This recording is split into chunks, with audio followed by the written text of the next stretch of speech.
สวัสดีครับทีมงานพ่อบ้านฝาแดงนะครับวันนี้อยู่ที่รีสอร์ทบ้างอ่างทองวิวทะเลสาบนะครับวันนี้ครับอยู่กันที่หมาย2นะครับหมาย3เหมือนเดิมนะครับมาแก้มือนะครับมาดูกันครับวันนี้จะแห้วหรือหาบนะครับวันนี้ครับ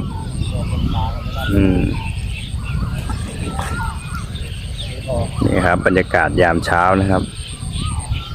สวยงามครับนะครับ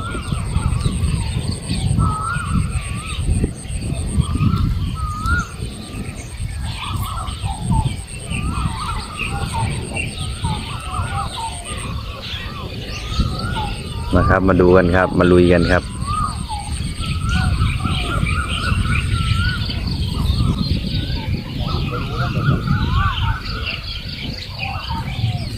ยาไม่คุณบอกกัน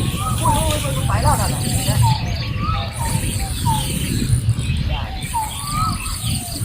ทำไมนี่ไม่ดังวะเห็นปะทำงานเลย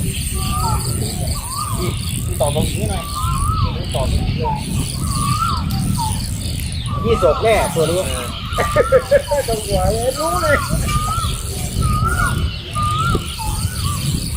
ไหนเนี่ยกดนะเดี๋ยว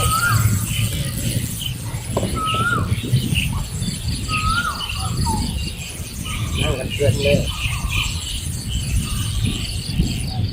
เดี๋ยวนะฮะโอ้ยมันฝูนเราเลยเนี่ยเดี๋ยวไปดิพอแล้วได้แล้วผมเดี๋ยวผมเนี่ยชอบปฏิบัติเนี่ยผมให้ของดี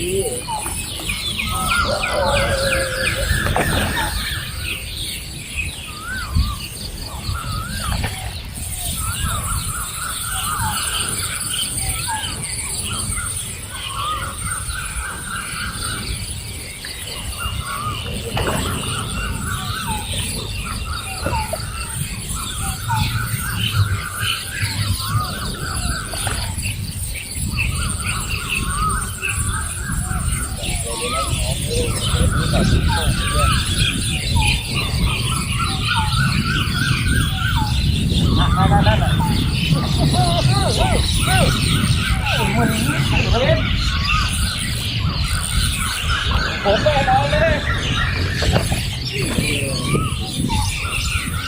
ขอจานเอกครับโอ้โหเนื้อมาเนี่ยดีแน่ดีเหรอไอ้พึ่งละหวานจริงๆเลย เ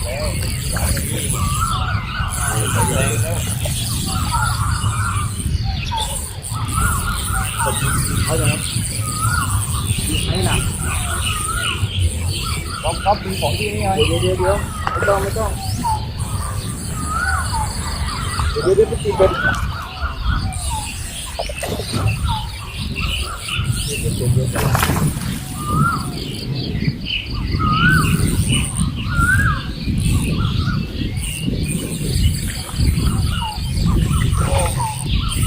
ตกใจใจเย็น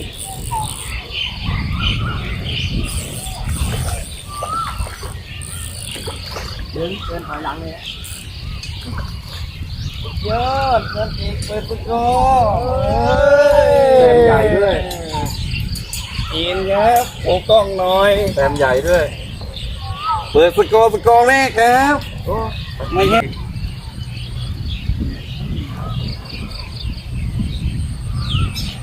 เสียงมันเป็นอย่างนี้อ่ะกินแล้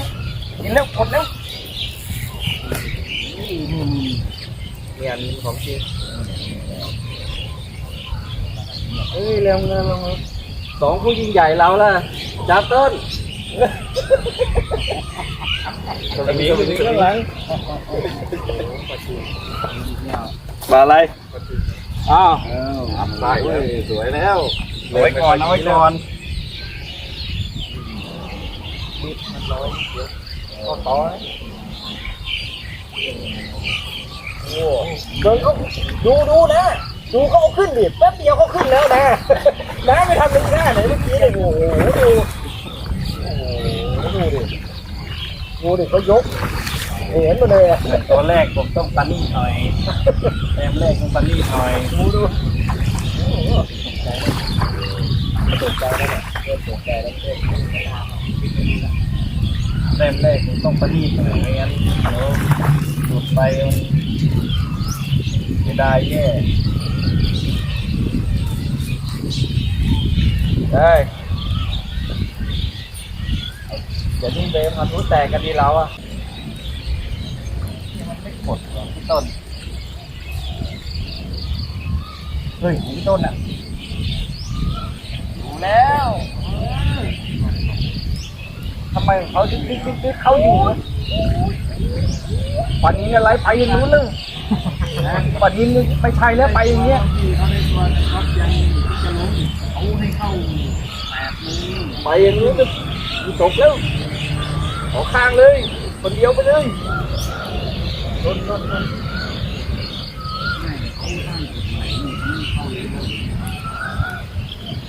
กแล้วตกไหนล่ะตกไปก่อนไม่เอา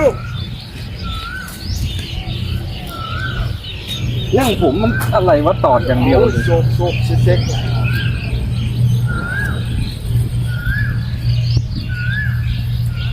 ไปอย่างนู้นไม่ยี่สิบแล้วมันขึ้นมานานเลยดูสายวิ่งก็รู้แล้วเมื่อกี้ไปไหนอ่ะโอ้โหดูไปแล้วไปนู่นแล้วโอ้ยัดเป็ดกินเบาเลยนะยี่สิบไปไหนแล้วยี่สิบนึกกินนึกอยู่ลื่นเลยรอดอ่ะฮะลื่นคือดูดิโอ้โหตัวใหญ่เนี่ยใหญ่โอ้ตายเลยออกเป็นเดียวเลยกระโปงเนี่ยไม่รู้ว่าไปนู่นนะนี่สิเป็นกระโปงเนี่ยออกนี้เนี่ยออกอย่างเดียวเลยโบบอกเขาเลยวิ่งเลยนะเขาวิ่งงานเลยนะโอ้ยนิดเลยดูวิ่งยาวเลย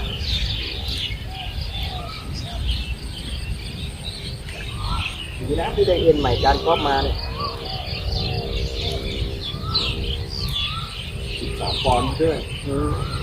เดี๋ยวเพื่อนกินยังไงแล้วกินตึ๊กทีเดียวแล้วก็ดูเขาเลยดูไม่ถือแล้วเหนื่อยเข้ามาเลยไม่ว่ากันจะเข้ายังไงมันดึงออกทีเดียวเรื่องว่า ลากเข้าไปหาพวกเยอะ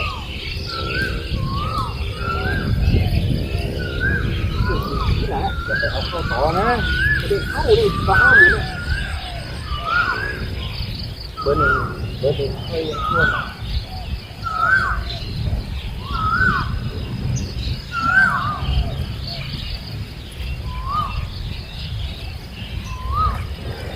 โอ้ยแต่ก็ไม่แบบว่าไม่ทรหดเหมือนกับคนตกน้ำอยู่บ่อสุภาลับดอกล่อไปเป็นชั่วโมงมาตัวเดียวใช่ไม่รู้คนอยู่ข้างผมนี่แหละโอ้โหเปล่าเนี่ยพี่เห็นอยู่บ่อคลองเกียรติอ่ะ EP เท่าไหร่ EP 13ไม่มีเท่าไหร่สภาพแต่นั้นมันลื่นมันไม่ขึ้นเลยนะมันจมอย่างเงี้ยน่ะโอ้โหนี่รางวัลเนี่ยดูพี่หน่อยทีมงานน่ะดูให้มันไม่ขึ้นน้ำอ่ะต้องโทรบอกเขาไม่ได้เขาให้ความวิ่งเราต้องเอาวิ่งนะ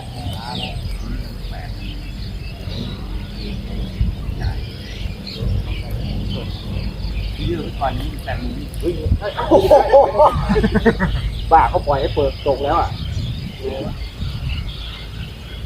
หายยังเนี่ยนี่จะเปลี่ยนเหยื่อเนี่ยรอพี่คนเดียวเลยเนี่ยเดี๋ยวเผื่อมันมาพันผม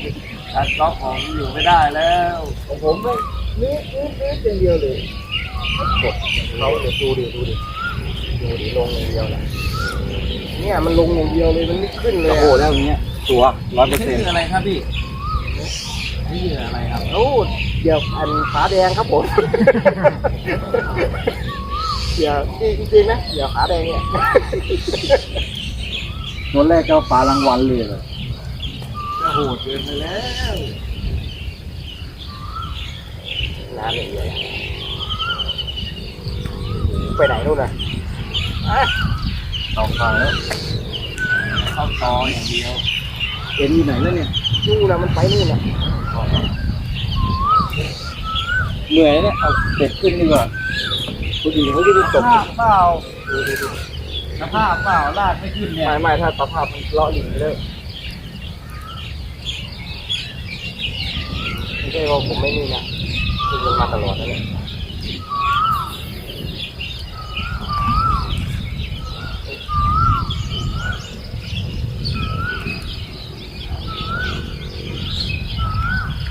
ไป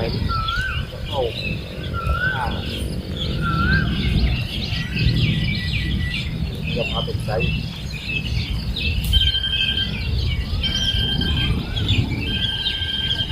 เด็กมันแอคชั่นดีจริงๆเว้ย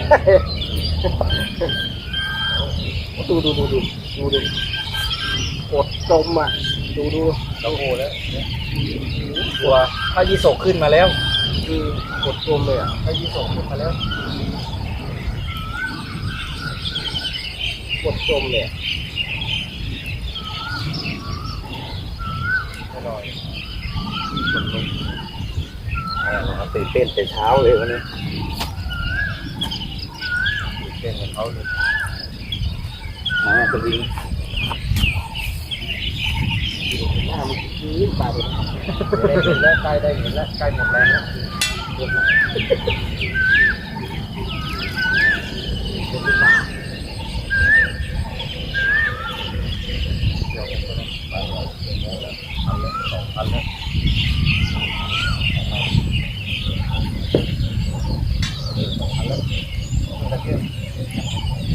ปล่อย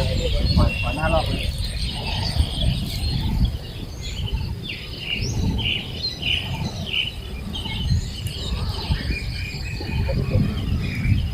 มันจมอย่างเดียวอ่ะไปเลยไปหมดมาอยู่อะไรวะโอ้โหว่าโอ้โหดำไหมโอ้โหไอ้จันไม่ใช่ปลานี่ปลาจันหรือตะปูจันนี่โต ที่ปลาตะโกเนาะมันจังนี้ตะโกยาวอ่ะไม่ถ้าโกมีปลารางวัลนะตะโกตัวใหญ่ปลารางวัลนะตะโกใหญ่มันจังเลยตัวยาวมันจังเรื่องอะไรวะรางวัลหรือไม่รางวัลเนี่ยรางวัลเปล่าอะไรนะเดี๋ยวเขามานี่จะถามเขาแล้วกันจะถามเขาแล้วกัน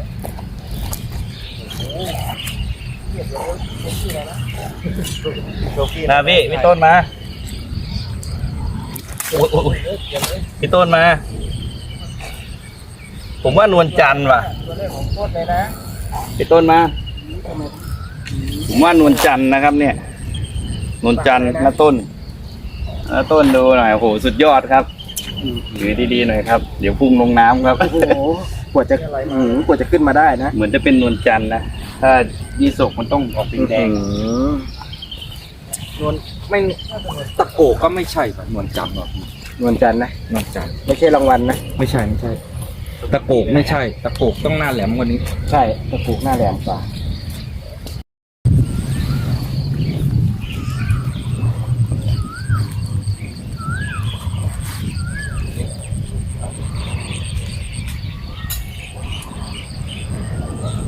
ทีของเราทำไมยืดทีเดียววะ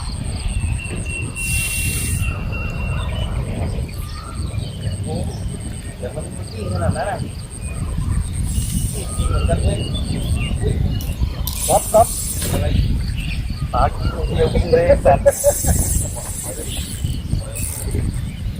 ยกคันนั้นหน่อยยกให้ก่อนกันเลยผมว่าจะกินเนี่ยขอให้ผมได้เชื่อบ้างเถอะเอาหายแล้ว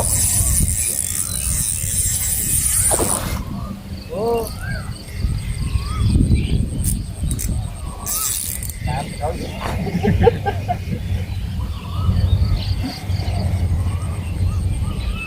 โอ้ย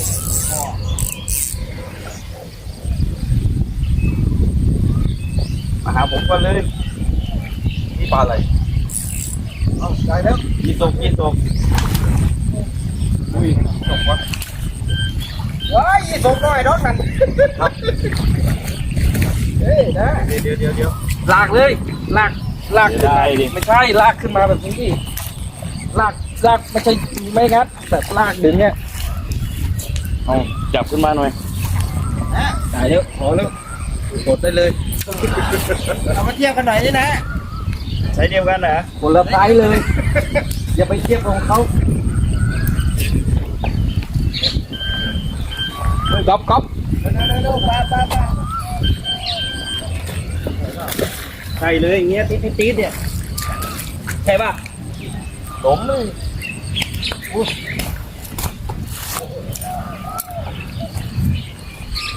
ขอใส่ได้ด้วยไหมเนี่ยใส่ไปเลยโชว์ด้วยโชว์ตัวด้วยเฮ้ยยังไงเนี่ยพันผู้แตกเราไงบ้างนะเนี่ยโอ้โหยี่สิบเฮ้ยปลานิลหายไปหมดอ่ะ ย้ายเข้าในหมดแล้ววันนี้นะปลาใหญ่เนี่ยปลาใหญ่จริง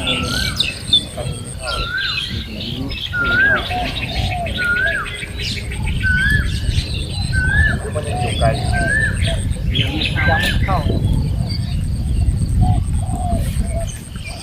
เนี่ยเดี๋ยวจะกินของผมนี่แหละเพราะว่าการปลานิลหลายรอบแล้วเนี่ยแต่มันยังไม่โดนเบ็ดเลยโอ้ยพอยเมียเลยผีเนื้อต้นไอ้มือโดหน่อยโดด้วย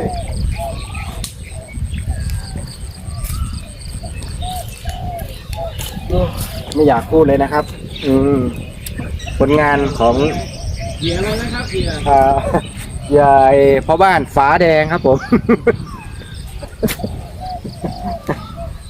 วันนี้ไซส์เขื่อนทั้งนั้นครับเหนื่อยเลยครับแต่ละตัวโอ้ไปแล้วขอดอกได้เบาขอดิแล้วครับผมไปเลยนะ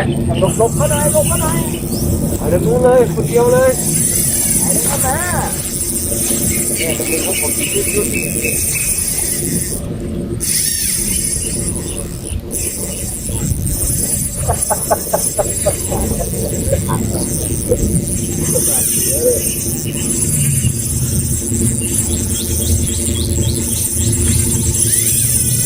ดูแล้วผมจะปลานิลตัวแรกอ๋อ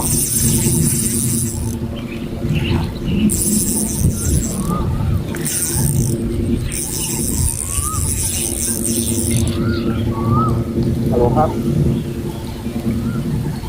ครับ ต้นถ่ายทำให้ผมเลยดิ ถ่ายทำอะไรนะครับ เนี่ยครับถ่ายทำวิดีโออะครับ เอ้าทำจะทำยังไงอ่ะ จับกล้องเลยครับ โอ้จับ แต่มันไปแต่ทางนู้นล่ะครับ มาแล้ว มือสวิงด้วยเด้อคนหนึง หาหลอกให้มาก่อนเถอะยังล่างแฟดเลย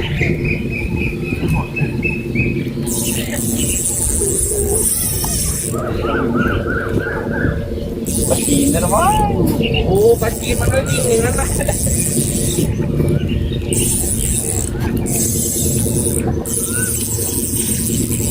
เด็กหน่อยหวานเกิน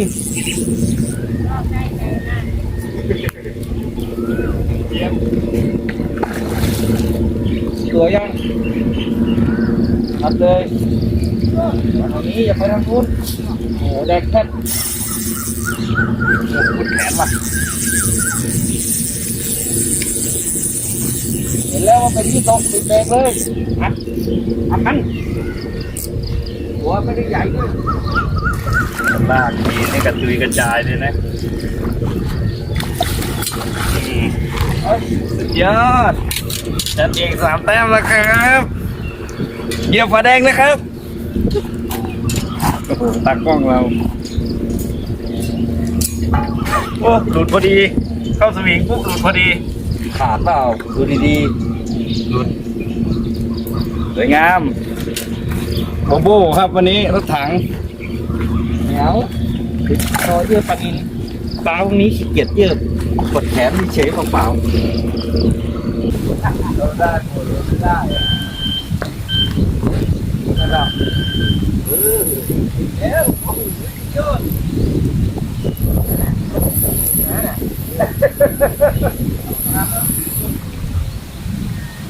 เดี๋ยวจะทำงานเนี่ยครับเนี่ยเดี๋ยวจะเดิน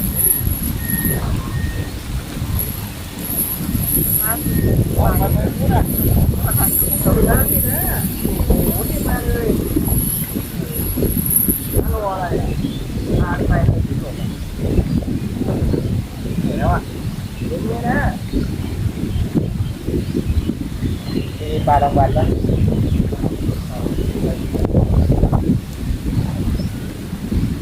ฝาแดงมาอีกแล้ว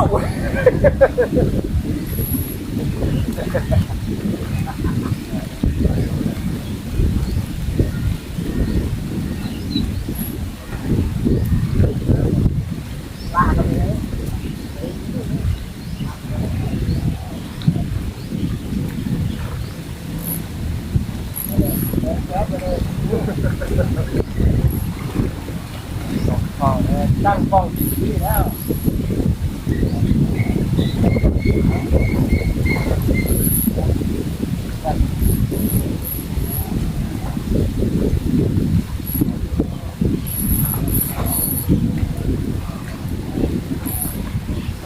โอ้ยโ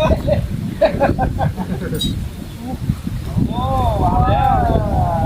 นี่หมานเดี๋ยวคุณก็ไปแต้มแล้ววันนี้ แล้แล้วครับผม หมาน4 แต้มแล้ว กล้องนี้ต้องอยู่นี่ร้องแขน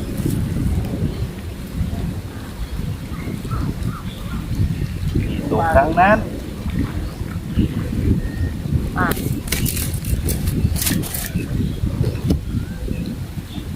รถถังใส่รถถังนั้น โอ้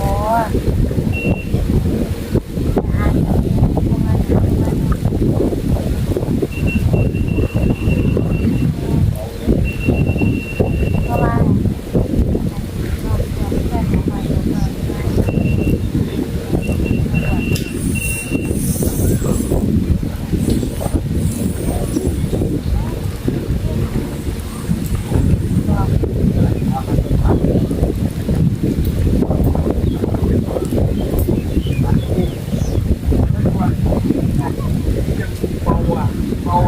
มาแล้วนี่ เอากระตุ้มเร็วกระตุ้มเร็ววิ่งเร็วตักไปไหนเร็ว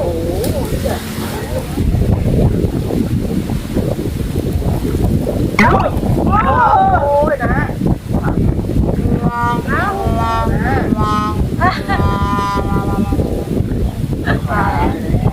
เดียวจะเข้าอยู่แล้วอ่ะ มันเป็นอาการแบบนี้แหละโอ้ยก็ตอนช่วงท้าย เฮ้ยโอ้เร็วตัดกันเปล่า ไม่เลิกเป็นตังค์ไม่เลิกเป็นตังค์ว่า โอ้ความร้อนนะครับโอ้ยก็หมอตะกับ เลยแอบรถไปกินงานตอนนั้น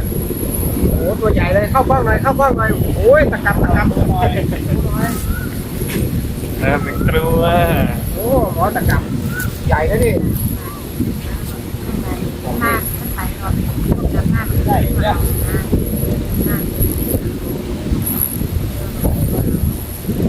พี่ มากกว่าเมื่อกี้ รับกระตับว่า มากกว่าที่สาราแถวตัวแม่ กระตับมันเก๋แหละเฮ้ยจานมันเก๋นะ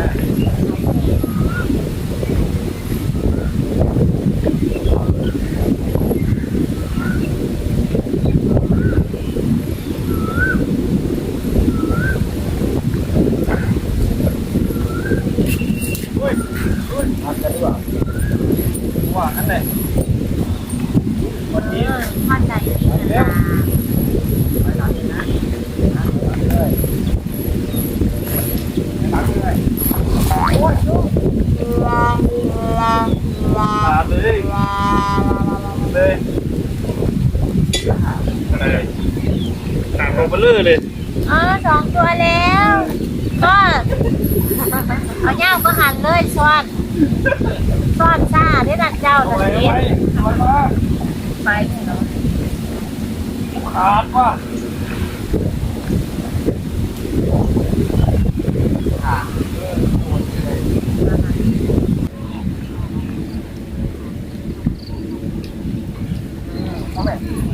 อุ้ยโกโก้พี่น้องเอ้ยลงไปใหม่ด้วยลงไปใหม่ด้วยครับ อย่างโหดครับโหดสัตว์รัสเซีย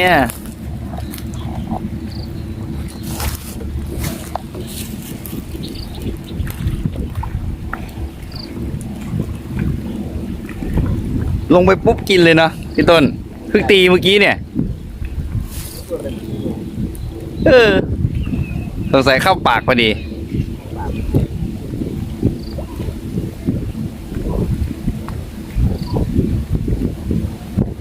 มายังมาแล้วจะตักให้นะครับเอาต้นตักไงมาแล้วเดี๋ยวดูแอคชั่นนะครับโอ้โหปลาจีนตัวเบลเลอร์เลยครับโอ้ยสายใหญ่พี่บิ๊กครับเยอะใจเย็นตกใจ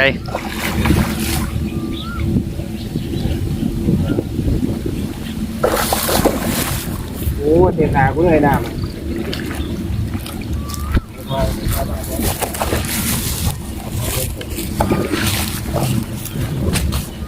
ถอยรถอยู่เลยกันเลย เอาแล้วโอ้ยสุดยอดครับบิ๊กครับโชว์หน่อยโอ้โหผมว่าน่าเท่าแบบนี้นะเมื่อกี้สุดยอดเลย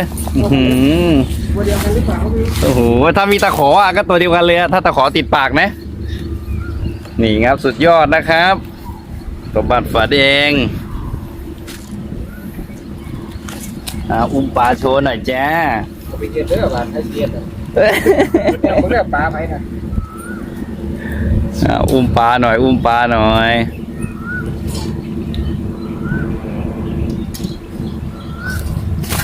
มีแต่ตัวใหญ่เลย ร้อยเหงือกเลยมือร้อยเหงือกเลยจ้า นี่โอ้ยวิกวิกครับวิกวิกสุดยอดลงกระช่าง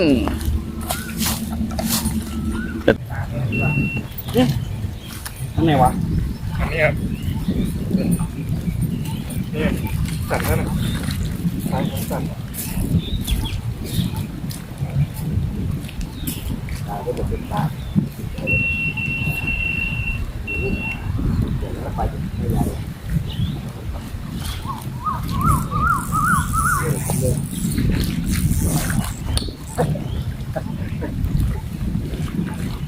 เราไปดีกว่ายังไงก็ได้เล่นยืดหยุ่นผมว่าถ้าเราอยู่นะก็จะเป็นแบบนี้แหละเหมือนเดิมดึงไปใหญ่ก่อนผมไม่หนีนะหรอก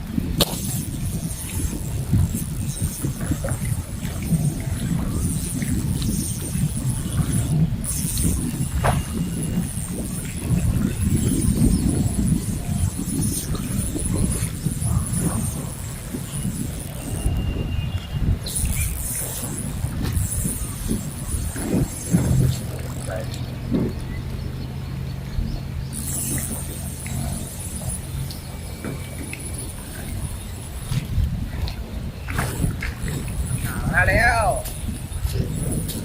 มันคือปลาอะไรว่าอยู่ปลาใหญ่มันเยอะไง ปลาเล็กไม่มีเลย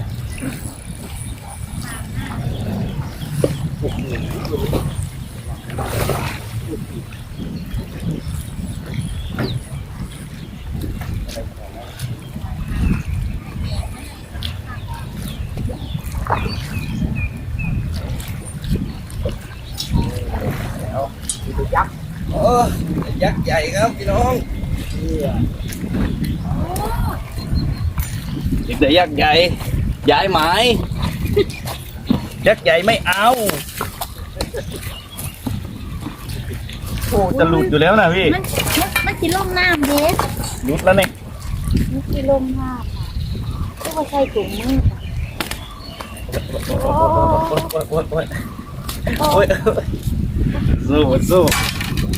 เอาแล้วไอ้พี่ต้นหลังสองก็ไปแล้วนี่ดึงอะไรไม่อยู่เหรอต้องอยู่ที่อย่างเงี้ย อยู่เปล่า ไม่เหลื อยู่อย่างเงี้ยวันนี้มาเร็วดูนะเร็วอย่าเพิ่งหิ้วพี่ ตัวนี้ เอาอุ้ยไม่เล็กหรอกนี่ก็ใช้ได้แล้วใหญ่กว่าที่อันนี้อีก ต้นเล่นเฉย thank you สุดยอดได้อย่างนี้ก็10 ตัวก็นี่แล้วแจ๋วแล้วโชว์กล้อง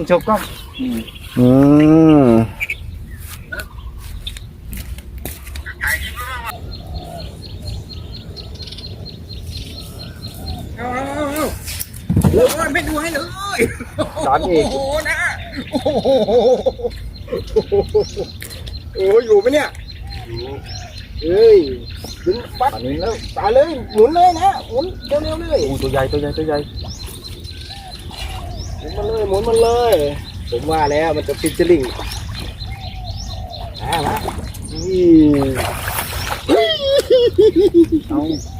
ขอเดียวเอาดินะน้าเป็นพลวัดมาอะไรเดีย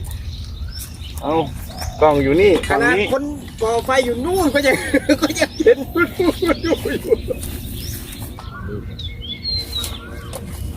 เอาอย่างนั้นเนี่ยก็เอาถ่ายรูปกันหน่อย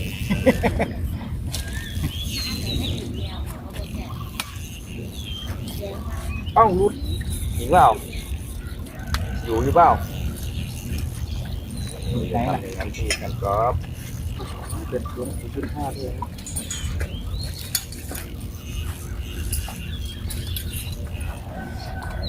สวยนะครับทำสวยครับกันกอล์ฟครับรอบหวานครับรอบหวานเอาตัวน้อยเข้ามาด้วยแรงนะครับต้นน้อยแต่แรงดีครับขอบอก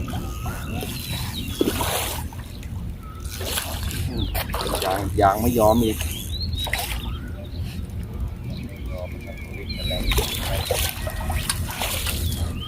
เฮ้ยก็ไม่เล็กหรอกนะครับไหนดูหน่อยสินี่โอ้ยครับไซส์สวยงามครับเรียนอยู่นานแล้วตัวเนี้ยนะพี่ต้น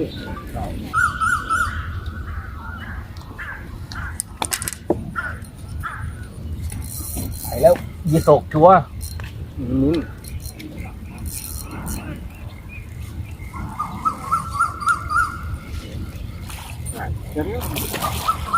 เร็วมาแล้วปีนมาเลยมึงไม่มีสิทธิ์ไม่ของพี่ต้นลงกินปับเลยวะของเราดิจักแป๊กวะเอา โอ้โหครับผมกำลังอร่อยกันเลยนะครับ ครับอร่อยเลยครับ โอ้โห มีแม่ครัวมานะครับ วันนี้ แม่ครัว ขอบคุณแม่ครัวครับผบทบได้ช้อนเกินหน่อยเนี่ย มีอะไรบ้างครับ ส้มต มีส้มต ำโอ้ปลานินปลานิน ำปลานิน ปลานินเผา ปลานินเผาโอ้โหจานก๊อฟโอ้โหอร่อยแซ่บหลาย อืมชิวๆครับชิว บรรยากาศดีครับผม ๆอุปสรรคเยอะหน่อยนะครับ วันนี้ ขาดอีกเกียบ ไม้นี่ไม้อะไรนะครับ ไม้สี่ 5 ไม้4-5นี่รู้สึกว่าจะข้างล่างนี้จะเป็นกิ่งไม้นะครับ มันออกอะไร80นะครับเขาบอกเนี่ย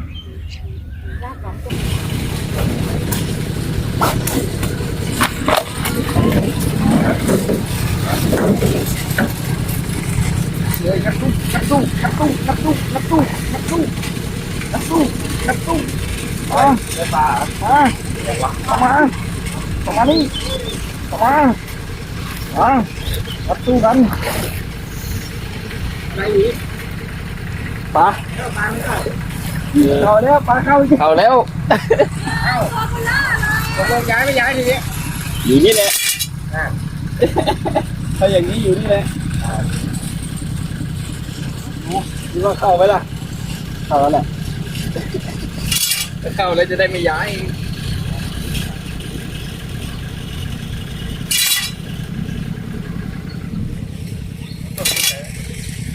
ฮะบ่กินยังไงวะครับ ตีไก่ดอกอีกกดเลยละกดแล้วก็งัดสู้เลยแบบที่บ้าใช่ไหมอัดเลยนะอัดอย่างเดียวอย่าเลี้ยวหลังก็คือหลุดอ่ะถ้าไม่งั้นก็ไม่ได้มันเราจะถามมันต่อนะไปสัก2 ตัวนี้ก็ภูมิใจแล้วนี่คนหนึ่งกลับไปพุ่นวิจิตเนี่ยเกิดพักเบรกน้ำนะดิอย่างนู้นนะใช่มันพักเบรกมันไม่ได้ต่อเนื่องอ่ะมันเหมือนกับเราไปเริ่มต้นใหม่นะแต่มันก็มีเหยื่ออยู่แล้วไงเหมือนกัน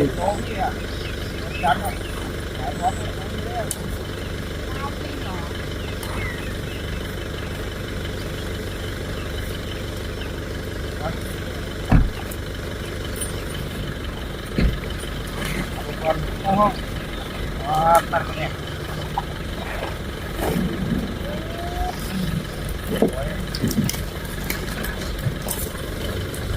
ไม่น้อยนะพวกเรา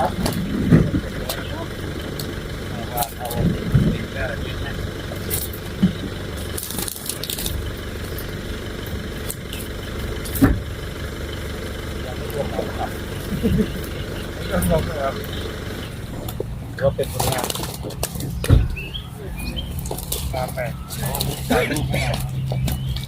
เอาออกปะเนี่ยเอาออกไหมไม่ต้นออกไหมเอาไม่ต้องหรอกเยอะนะมันมองไม่เห็นปลาเค็มมันปลาเยอะดิอุ้ยอันนี้ไม่ต้องอันนี้หรอกเทรวมมันเลยไปเลย ดีรวมนี่นะเยอะเนี่ย เทดีวะ ต้องไปรดน้ำเหรอ เฮ้ยของผมนี่วะงัดเลยงัดเลยเรียบร้อยรุดแล้วอยู่โดดที่นู่นน่ะไม่อยู่งัดให้มันลอยก่อนอะไรอ่ะอันนี้ครับเรียกว่าไฟตัวนี้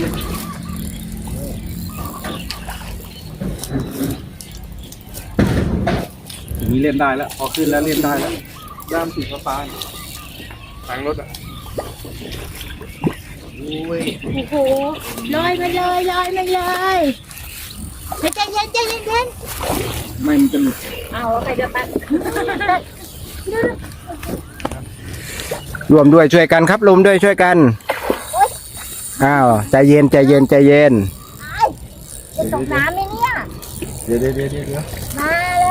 ย โอ้จะได้ไหมเนี่ย มาสิมาลูกมา โอ้สำเร็จ นะ ได้จนได้เพิ่มจนได้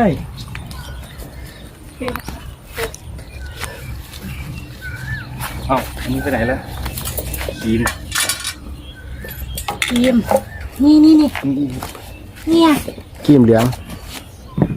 แมวใส่กล่องเครื่องมือให้พ่อหน่อยเลย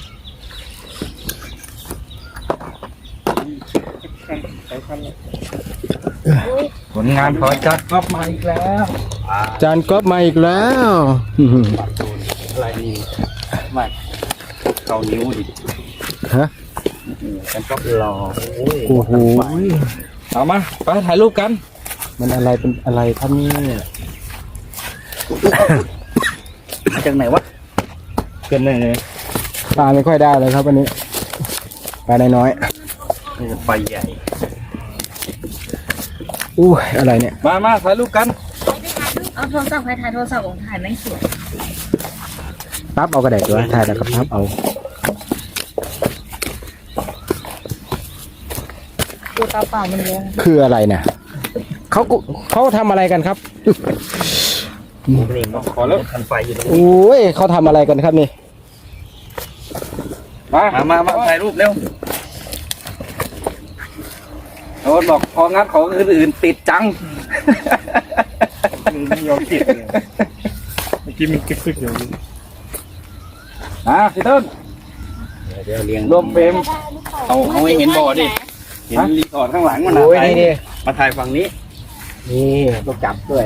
นี่ นี่ปลากัด พูดนึกว่าตายไปแล้ว พี่หมดกันไฟที่ตีนนะโอ้โห พี่หมุนกล้องถ่ายเถอะ ถือดิคนละตัวก็ถือตัวใหญ่ โอ้ตัวนี้เนาะ ถือดิปลานินดิเรา พ่อ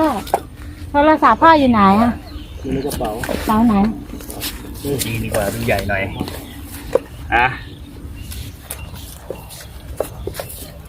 เร็ว ใช่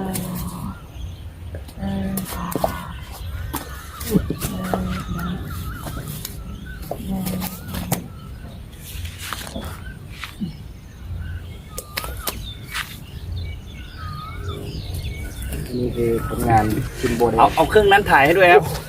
เอาเครื่องนั้นถ่ายให้ด้วยถ่าย กด ยั ส งไง ต็อปก่อนครับแล้วก็ปัดเป็น